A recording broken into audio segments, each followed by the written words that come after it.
Благодарам, колега Кирацовски.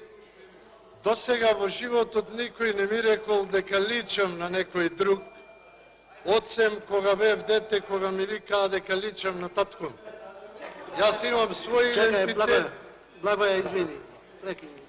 Ќе вратиме време. Добро.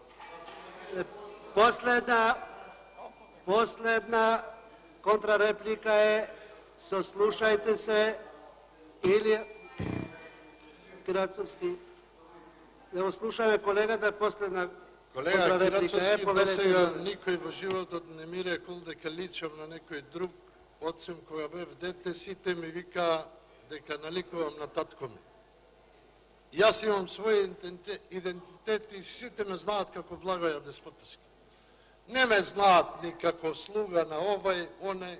Значи, дојдете во Кичево, прашајте, ќе видите, Благоја Деспотовски има своје мислење. Ова што го кажав, се беше за вас и за вас да направам добро. Јас се борам да направам и за вас добро, а вие се борите против мене, бадијала тоа. Само да ве прашам две работи.